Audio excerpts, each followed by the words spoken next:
Prince Uthman Mensah. Let's now settle for the details. And as part of measures to fight Galamsay, the Minister for Lands and Natural Resources, Samuel Abu Jinapor, says measures have been put in place to fight illegal mining in the country, where the minister is working closely with the Attorney General to convict and prosecute all persons involved in Galamsay.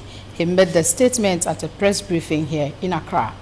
Illegal mining, popularly known as Galamsay, is heavily criticized in Ghana due to its detrimental environmental effects, which many believe outweighs any possible economic or cultural justifications. The practice of Galamsay activities contributes tremendously to the local economy of the communities within which the practice is conducted. The number of Galamsayers in Ghana is unknown but believed to be between 20,000 and 50,000, including 1,000 from China. The major cause of Galamsay is unemployment among the youth in Ghana. Minister of Lands and Natural Resources Samuel Abu Jinapor says a community mining scheme has been launched and 280 accused persons are standing charges. Say that the prosecution bit is a major one.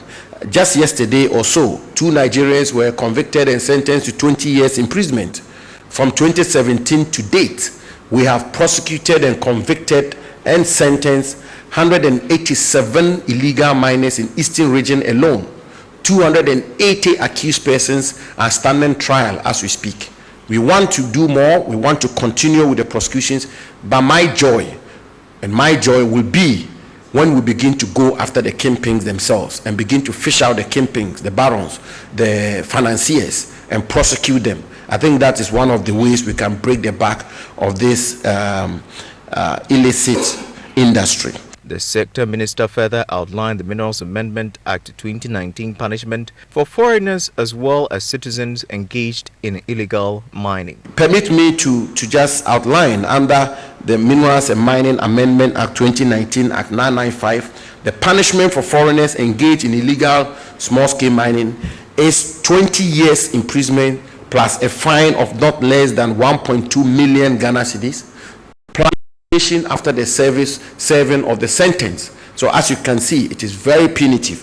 And for Ghanaians, the minimum punishment is 15 years imprisonment and a fine of 120,000 Ghana cedis. Now, we had to amend Act 703 sometime in 2020 with Act 995 because it had become evident to the president and his cabinet that the law that existed under Act 703 was not punitive enough. First of all, it gave a discretion to the judge to either impose a custodial sentence or a fine. And in many cases, you find the judges imposing fines. And for people who are engaged in illegal small-scale mining and the amounts of money involved, fines are nothing for them. You burn 5 excavators, the following day, they bring another 5. It should tell you that fines will not work.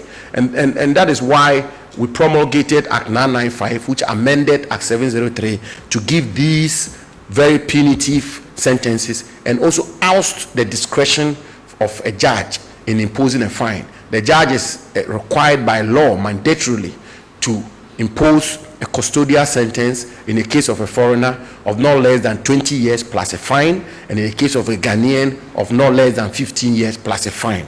And I think that will do us a lot of good.